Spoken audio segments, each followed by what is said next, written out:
Hey everybody, this is Don and Dan. We're having a little tete-a-tete today on some of the popular issues that are taking place in the research industry. Now, that website for the Clinical Trial Guru, just to remind you, is www.theclinicaltrialsguru.com. It's the best place to get your industry information in the area of research. Oh, by Dan and I far, have by a few far. articles we just want to share with you today. Dan, what do you have going, man? Well, I've got one that we'll start off with. Very interesting. It's from the American Medical Association Journal of Ethics. And it says, should participation in vaccine clinical trials be mandated? Okay. And it said, few would argue when Bill Gates described vaccination as the most effective and cost-effective health tool ever invented. However, they say, given the often unquantifiable risk to the recipients of vaccines in early stages of development, clinical trials have traditionally relied on informed and consenting volunteers. But relying on altruism alone to facilitate clinical trials is potentially unsustainable. So what they're saying is because there's been a what they call a distressing decline in the numbers of healthy volunteers who participate in clinical trials. Uh-huh. This has been a rate limiting factor in vaccine development. Wow. And they're actually, and I'm very much against this, but they're debating whether they should mandate clinical trial participation, just like jury duty, That's, for vaccine trials, so that we can, create more vaccines. It's a long article. I'm not going to read the whole thing, but the fundamental principles of medical ethics, respect for autonomy, justice, are always conflicted on this issue. Given the inherent risks and common lack of efficacy in many candidate vaccines, would argue against the involvement of subjects in most clinical trials. Now, so the article goes on and on about, it explains why we need more vaccines, why there's a decline in healthy volunteers to participate in these trials, and then they bring up the point, should we ever mandate clinical trial participation? And I tweeted this article yesterday, and I responded, hell no. it's scary. Yeah, It's yeah. actually very scary. I mean, there are reasons. I mean, there we go again. You're getting back to Tuskegee experiments. Even though it wasn't mandated, again, you're texting on a population unknown to themselves of what's really going on. Mm-hmm. And I imagine that they probably still want to put some sort of full disclosure in there. But what if a person is just to the point where, hey, they're scared, regardless of what you explain to them or how safe it may be? If they don't understand and they're fearful of it, why should they be forced to do it? Well, it says that here's their argument here. It says consider an infectious disease with a high transmission and mortality rate, for which vaccine development is possible, but it's limited by a shortage of volunteers willing to participate. Would mandatory participation then be acceptable? Well, no. And here's why. What I say is get off your lazy ass and get out there and start educating the public so they'll have a better understanding and will want to participate. You have to motivate people to participate. To force them to participate, again, is wrong. I mean, to me, it takes away from just the basic essence of our rights. Uh, these folks need to just get off their ass um, and just do their job in educating the public, which is something we talked about. When you talk about, what is it, 75% of the population are clueless to research, that tells me there's not a good job of education going on out there. Right, but can you believe they're actually thinking of these kind of things? I mean, they're actually That's like, considering that. I can. There's so much going on, Dan, right now where they're trying to force things down people's throats and basically pull away rights, which if I can segue into something else, back to the whole thing that's been in the news about the whole PIPA and the SOPA. The what is it? It's the let me read it off to you. Internet Privacy Act or something? Yeah, it's the Or first and Piracy Act. SOPA is the Stop Online Privacy Act, and the other one, PIPA, is the Protect Intellectual Property Act. And what they want to do, they're trying to base it on the audio and recording industry, which is fine. I understand that from being for myself from being around that industry for so many years. Yeah, no one would argue that. Yes, but it's so blanketed and so poorly constructed that it can shut down what you and I are doing. Just like you and I are reading articles. Like I've got this article off of LinkedIn, and LinkedIn obviously got it from another source. It's at mashable.com/2012/01/18 PIPA-SOPA-abandon-bill. So obviously they've got it from another source. So we wouldn't be able to share information. So there you go again, back to putting these type of mandates. Yes, we need certain government regulations to protect people, but this type of regulations and the kind of regulations you were just talking about, mandating people with vaccines, that's insane. Yeah. You're pretty much just locking people up in their home. There's a video that this guy from TED did. Oh God, what's his last name? Shirley or? Let me see if I can pull Well, they it weren't. up. In this story, it's not even the vaccine that will be mandated. It's just the clinical trial. Clinical trial itself? Yeah, the actual clinical trial to develop the vaccine, they would mandate participation. That's insane. Yeah, there's That's a guy. what I thought too. There's a spokesman from TED that's talking about the whole thing too. I mean, this could affect the whole internet and everything that we're doing. And you're right, these mandates like this are just insane. And I think what happens, you get these large corporations come in and they put their input in, well, you got big pharma. They're the huge lobbying group, and well, I don't want to say what I really think. So maybe I should, and that's the fact that big money goes in and buys off the little guy in the White House, and he says, okay, whatever you want, I'll do, and they don't give it enough thought to think about how this is really going to affect people. I think the thing that helped in Wikipedia, and I'm guessing Google and a couple other the big guys out there on the internet decided to do that blackout, and I think that sent a message. Is to let people know, hey, you won't have this, and just like what you and I do, will we be able to do what we're doing right now, Dan? No, I mean, so the point is that there's too many mandates coming out. So this one, I mean, they're not talking about actually doing it. They're considering it. They're debating whether that should be, to mandate vaccine clinical trial participation, so that if there's ever an epidemic or something, should you mandate clinical trial participation so they can bring out the vaccines faster? Well, here's what I was always told, is that if they're talking about it, then they're already trying to do it. Yeah, good point. So if they tell you they're going to do it, they've already done it. And I think they probably already have it on a plate and have something already drawn up, and they're just filling this out to see how they can initiate it. But you know what? They're insane, man. I knew that would get your blood boiling, Don, so we came up with that one first. Well, can I give you a little bit of just a little bit of information here? Hang on, let me switch pages here. Oh, okay. Let's see. Come on, here we go. Well, something I pulled up from Center Watch News Online. I thought this was interesting. It says the number of investigators turnover rates by region since 2006. It says investigators who have not returned to conduct another clinical trial since initially submitting 1572 in 2006. And it's broken down by the United States, Canada, Europe, South America, Asia Pacific, and Africa. So I find this interesting.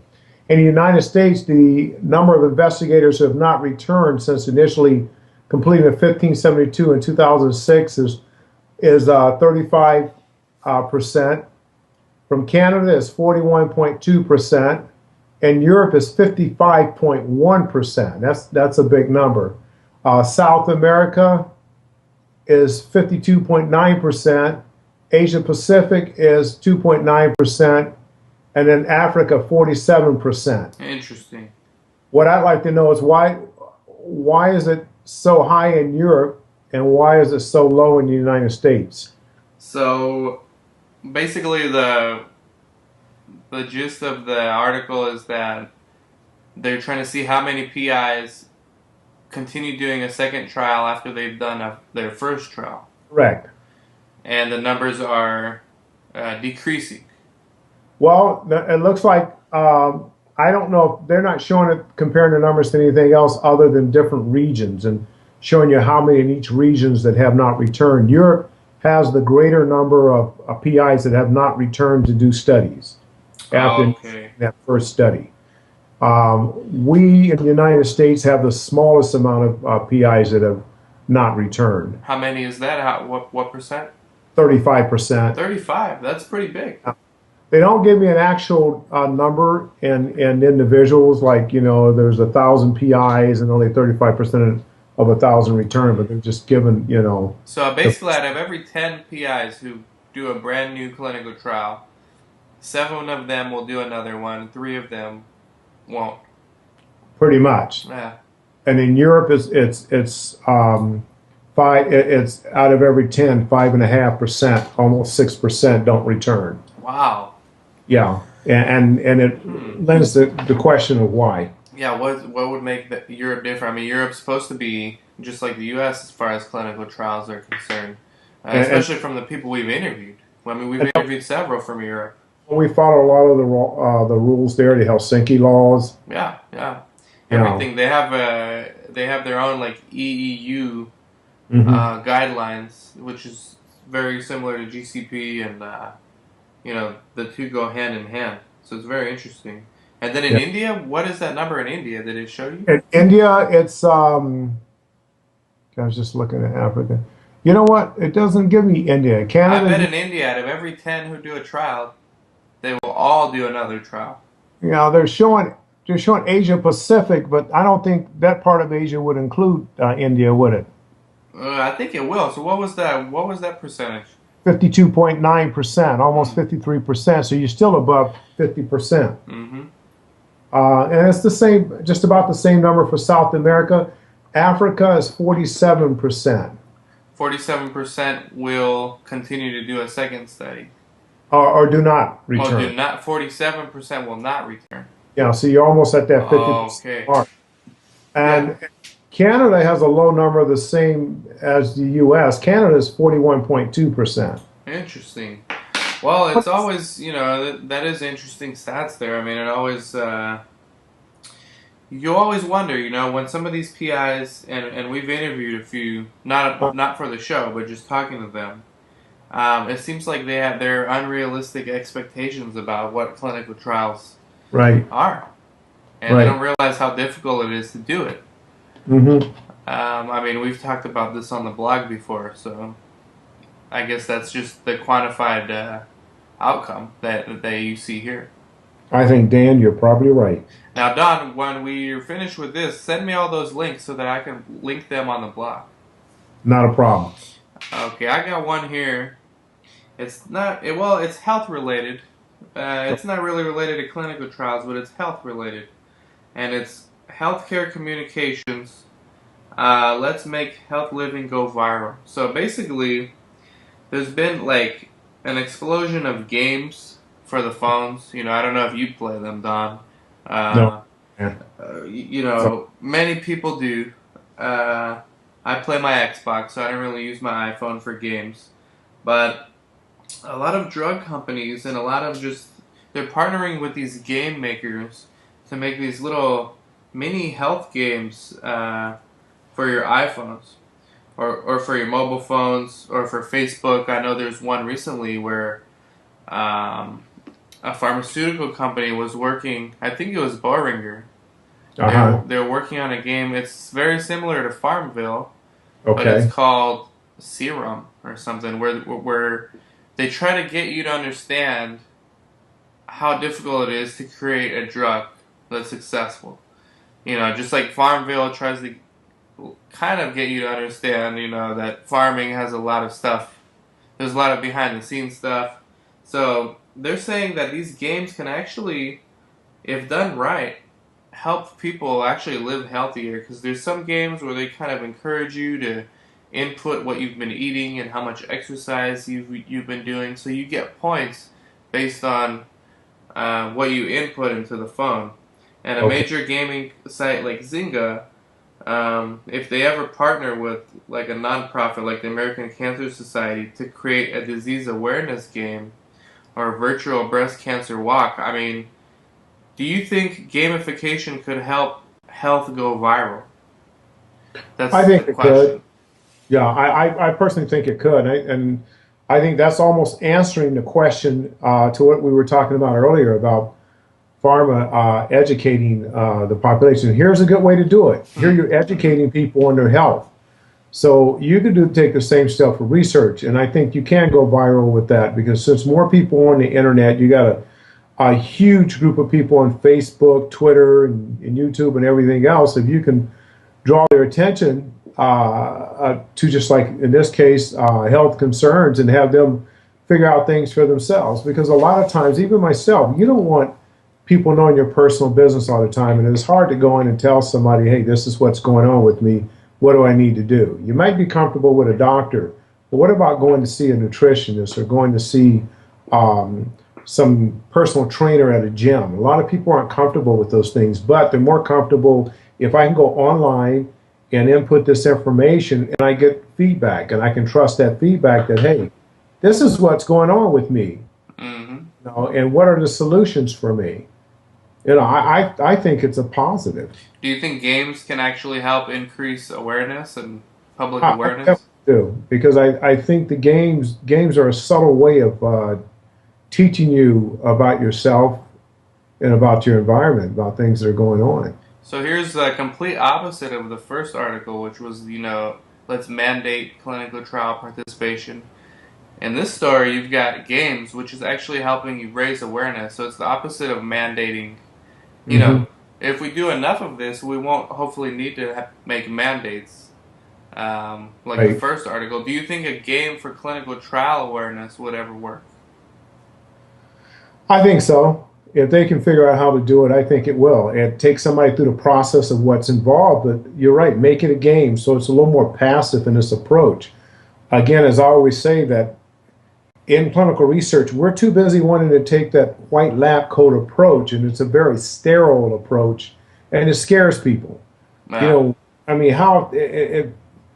if you've ever, I don't know if you've ever had surgery. I've had four surgeries. I've had surgery on my Achilles heel. I've had three surgeries on my knees, and you go in this room, and you're looking at this cold steel table, and everybody's got on these white, uniforms and stuff.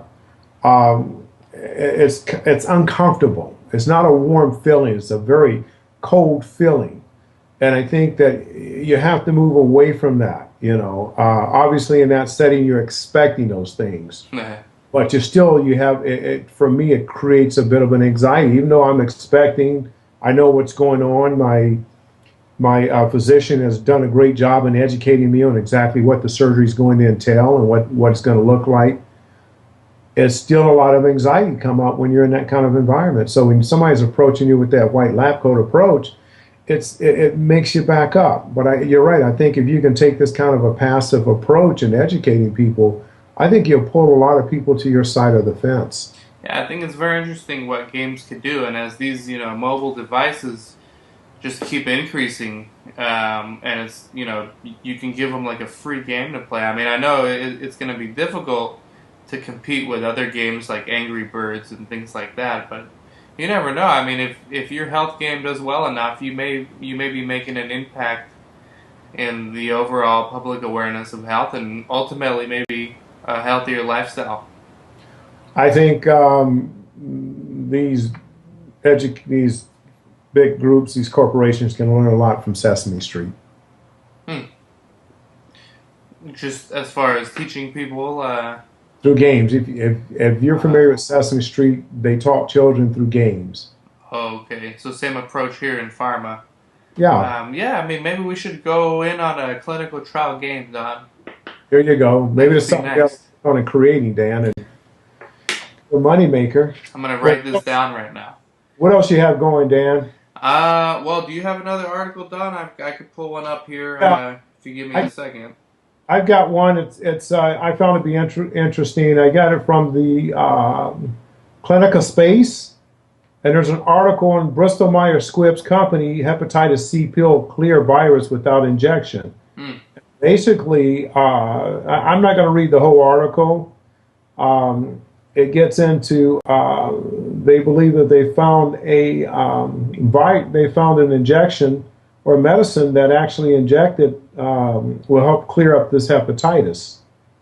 I'm going to skip some. It says Bristol Myers Squibb company today announced the full results published in the New England Journal of Medicine from phase 2 clinical trials in patients with hepatitis C virus genotype 1 who had not responded to prior therapy with PEG-interferon alpha and ribavirin.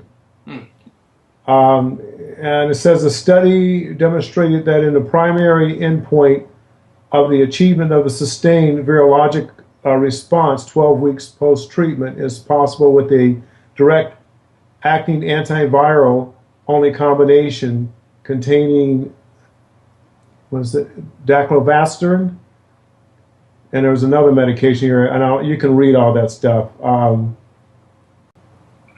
It's pretty interesting. 11 patients were randomized to receive dual DEA therapy for 24 weeks. 7 of the 11 patients in Group A achieved undetectable viral load by week 4, and 5 patients remained undetectable at the end of the treatment of these 11 patients. 1 patient relapsed at 4 weeks post-treatment, while 36% had sustained virological responses at 12 weeks post-treatment. In follow-up to 48 weeks post-treatment, no additional cause of viral relapse was observed. So it looks like they found a medication that can prove to be quite responsive to clearing up hepatitis C.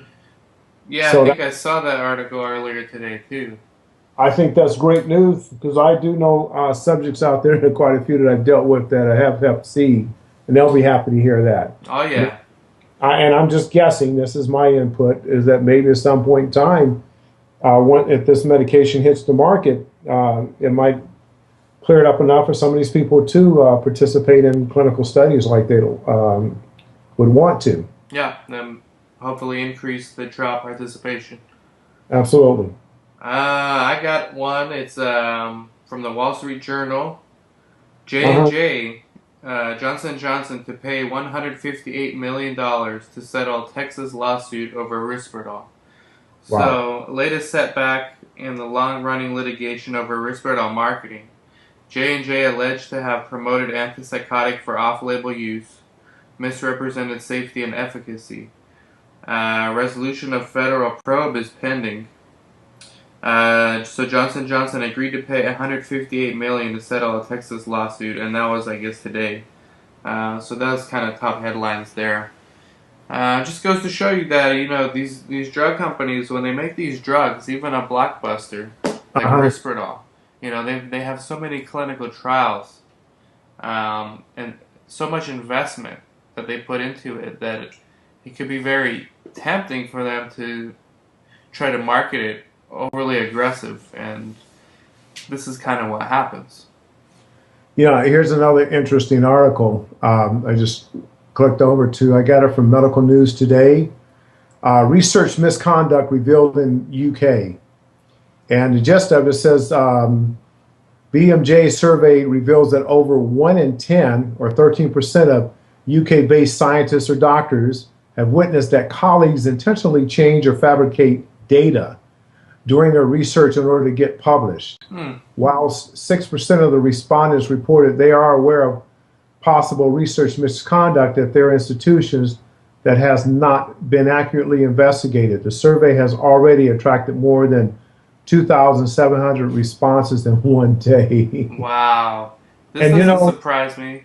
It doesn't. We've talked about this before on sites that we know based on the patients that we've rejected, and they walk into the same study at another site, and these sites are held up as gurus in this sense to the pharmaceutical industry, and yet we know that there's some misconduct going on, but who's going to take the time to prove it? And it reminds me of the one the one guy, he was like working for the NIH or affiliated with an academic institution, and he supposedly enrolled like 100 patients in a trial. Well, it turns out they were all invented, every single patient, Oh man, and he just created the data. So that there's, is crazy. yeah, That's lots of stuff really like that insane. going on in research. Yeah, I guess, yeah, it's insane, man. You have to be careful, and I guess it goes back to good sites, bad sites. But I guess, do you think it really matters to some of the subjects out there when they're participating what the sites are doing, as long as they can get in and earn money? Uh, yeah, no, this they just want to join the trials. I mean, the ones that we've interviewed on our show, they could Mhm. care less. Some of them. I mean, most of them did it for the money. Yeah, There are some who actually do want to find the treatments and for themselves.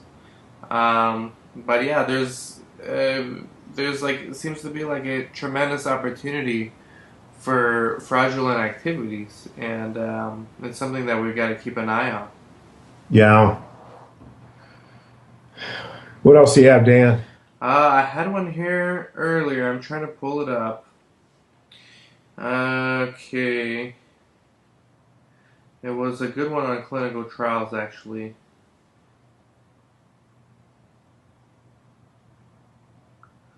But yeah, I'm still thinking about the game. If we can make a game for clinical trial, just to raise public awareness or just to help people understand what an informed consent is, what an IRB is, things like that. Yeah, and what's involved day to day when you're going for research and what takes place and why we need to do this. Mm-hmm. Why is it important? Um, because I think if you stop the average Joe on the street and ask them, they probably wouldn't give you too much time. But if you presented, hey, here's a game that, why don't will you try this game out and tell me what you think? Yeah. You might get a different response.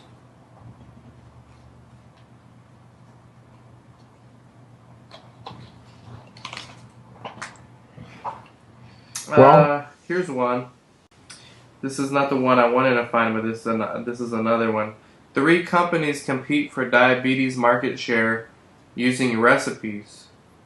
This is definitely an innovative way. These are, we've interviewed people who do these nutraceutical trials where they uh-huh, try to come up with cures for that, not cures, but better treatments for things like diabetes.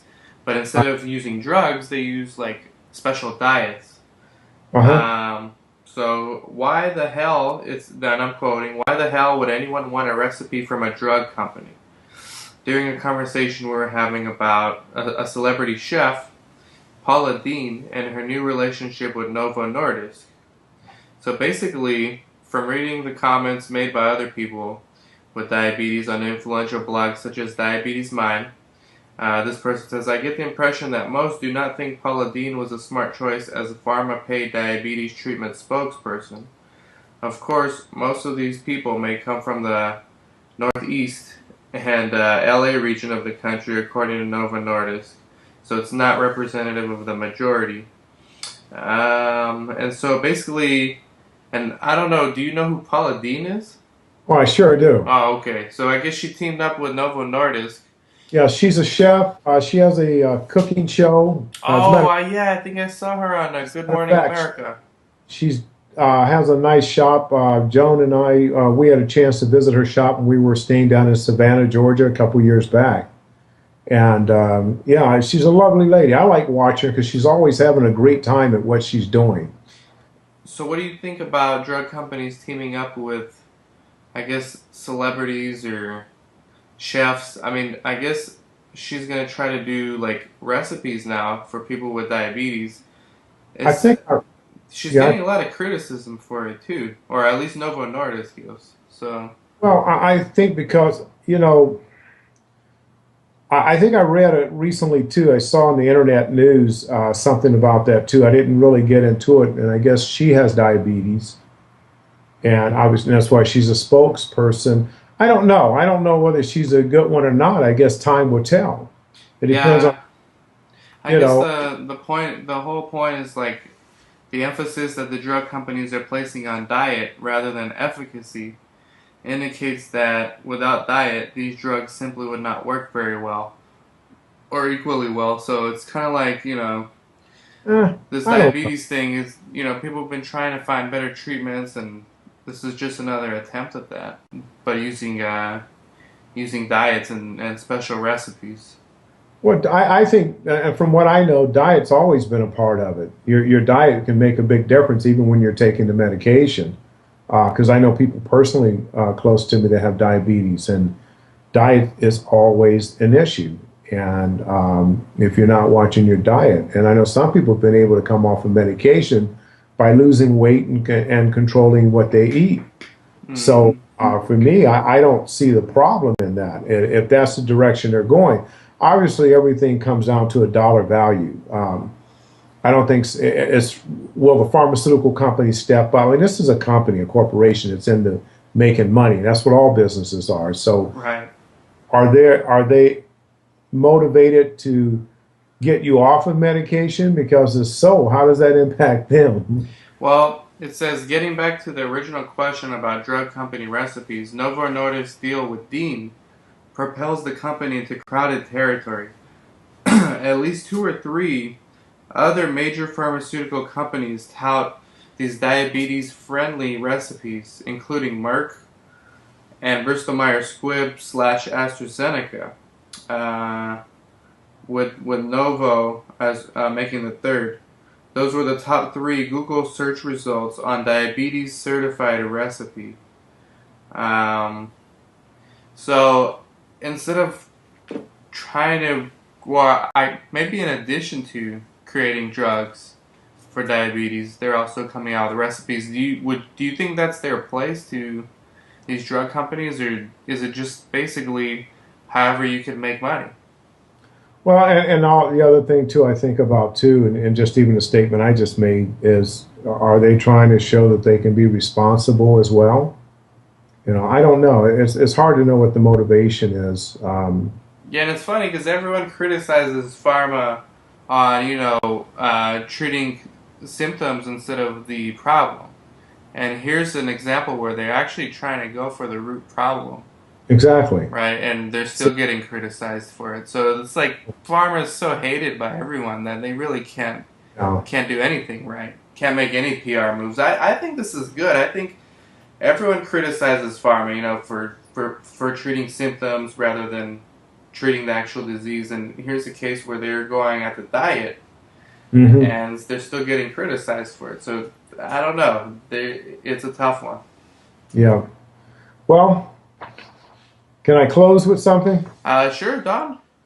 Here's one food for thought. This is from Forbes, an interesting place to find it. It says the drug hunters of 2037. It says, what will the drug business look like in 25 years? Mm. So there's an article that Forbes has done, but I won't go into it because it's pretty lengthy. But it gives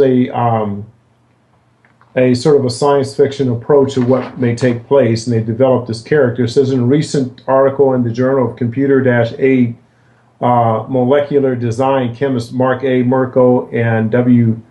Uh, Patrick Walters, I like that last name, All right. make their prediction for the year 2037 in the forms of a piece of a fiction about a beleaguered future drug hunter named Sanjay.